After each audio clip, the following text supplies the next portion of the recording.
Nagkaputukan kahapon mga tol sa Senate, no? Nagkaroon ng tension diyan dahil nakarinig ng sunod-sunod na mga pagputok ng baril dito sa loob ng Senado. At ngayon, napangalanan na daw mga tol ng PNP kung sino yung namaril, no? Alamin natin to mga tol, samahan ninyo ko.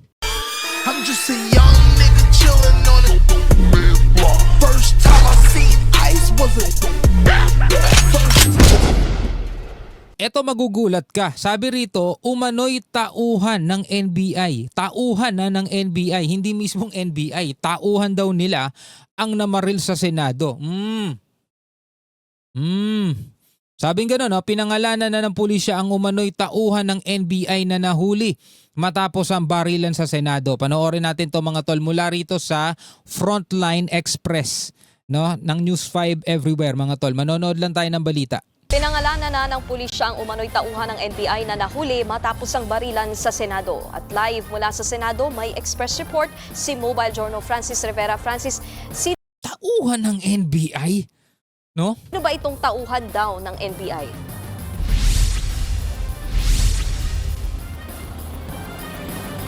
Nikki, sa inilabas na report ng Southern Police District, kinilala ang gunman na si Mel Oragon, 44 anyos, na driver umano ng NBI. Ay nako po, para talaga tayong nanonood ng pelikula ano. Nasa sa inyo na lang yan mga kapatid kung ano ang inyong masasabi. Pero tingnan nyo to ha. Nung una, dumating dyan ng mga NBI, nagkaroon ng tensyon, hinabol nila si Bato, 'di ba? At kasama si Trillanes. Ngayon, etong mainit, nagkaroon ng tensyon, nagkaroon ng putukan. Take note mga tol, nagkaroon ng putukan, sunod-sunod na mga putok ng baril ang narinig. Pero hindi galing sa pulis, hindi galing sa NBI, galing daw sa driver. Galing sa driver. Mas mainit pa pala yung driver mga tol no? Yun ang nagpapaputok, mas mainit pa yung driver. Ewan ko na lang mga tol kung anong inyong masasabi dyan. Comment na lamang kayo sa ibaba. Tayo naman nagre-reaction din eh. No, mas mainit pa ang driver mga tol. Driver lang siya, driver.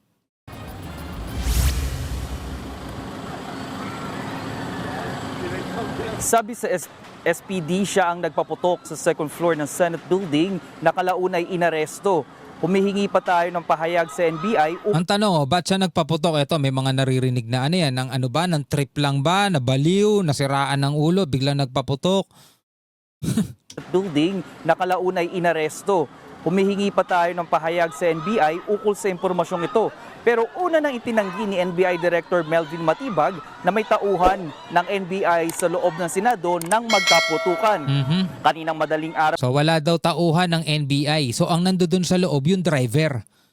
Itinanggi daw na may tauhan ng NBI nung nagkaroon ng putukan. So walang NBI sa loob. Driver ng NBI ang nandoon. At bakit nagpaputok? Naman, Nikki, may dumating ditong babae na sinasabing asawa siya ng naarestong taga-NBI. Ayon sa kanya, nalaman niyang nahuli ang asawa ng tawagan ng kasama nito. Inaalam pa natin, Nikki, kung related ba itong babaeng ito kay Oragon. Samantala, Nikki, sumulat naman si Senador Amy Marcos kay Pangulong Bongbong Marcos para ipahayag ang kanyang pagkabahala sa nangyaring gulo. Muli niyang sinisi ang NBI. Dahil dito, hiniling niya na sibakin sa pwesto ang mga matataas na opisyal ng NBI. Kabilang dyan si NBI Director Matibag, pati na ang pinuno ng NBI NCR at Organized Entrance National Crime Division. May napanood nga akong balita din. Nakalimutan ko lang kung saang media yon.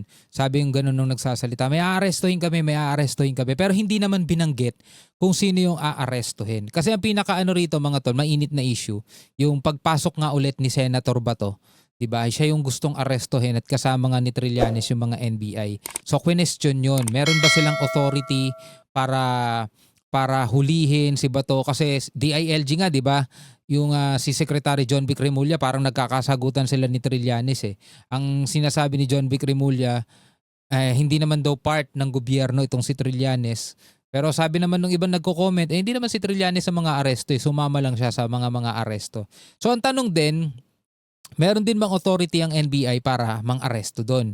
Kasi yung mismong DILG nga parang wala pa silang hawak na arrest warrant.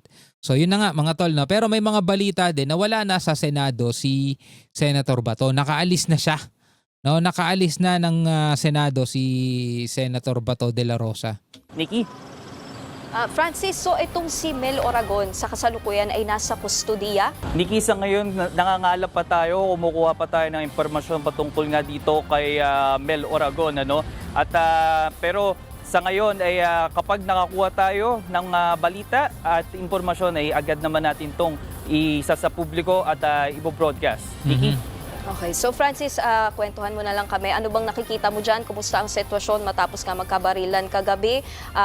Anong nakikita mo sa labas din ng Senate? Yes, Nikki, magdamag tayo nagbantay dito sa harapan mismo ng Senate dahil nga total lockdown yung loob nito at hindi tayo pwedeng pumasok at hindi tayo pwedeng magstay dito, magstay doon simula kaninang madaling araw. Pero habang nandito tayo, ang mga nakikita natin, yung mga vehicle o yung mga sasakyang lumalabas dito mula dito sa parking ng Senado at ganun din yung mga pagpasok naman ng mga kapulisan, CIDG at SOCO na nag-iimbestiga nga doon sa nangyaring scene o crime o doon sa nangyaring scene ng putukan kagabi. Nikki? Alamin lang natin kung anong dahilan bakit nagpaputok ng barel yung driver ng NBI mga tol. No? At ano ang dahilan bakit biglang nagkaroon ng ganong senaryo sa loob ng Senado? Kasi ang sabi, itinanggi daw na may mga NBI sa loob. Wala daw NBI dyan. Pero nandoon yung driver ng NBI at yun ang naaresto ng kapulisan. Francis, ang tanong kasi ngayon, nasaan ba si Senator Bato de la Rosa? Kasi huli natin siyang nakita, no, mga 11 p.m. kagabi at meron tayong mga rumors na nakaalis na daw siya, yung mga 3 a.m. to 4 a.m. Meron ba diyang nakakita na kay Senator Bato? Ano bang mga naririnig mo dyan? Yes, Nikki. Sabi ng kanyang abogadong si Attorney Jimmy Bondoc, nasa loob pa rin daw ng Senate building si Senator Bato de la Rosa. Oo, nasa loob pa. So rumors lang yung nakakaalis na. Heto, pakinggan natin ang pahayag ni Attorney Jimmy Bondoc.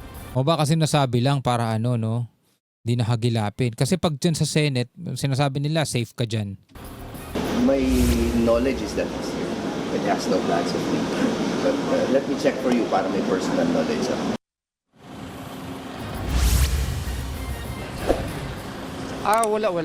Hindi ko pinag-explore. Sure?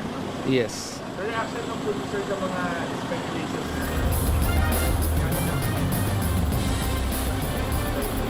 Nagkakagulo na yung Pilipinas. Kakagulo na nga sa mundo. Tapos eto pa yung napapanood natin sa Pilipinas, no? Ay, naku po, no? Drama mga tol. Ano ang inyong masasabi tungkol dito? Pwede kayong magbigay ng inyong sariling reaksyon and komentaryo. Kayo ba mga tol?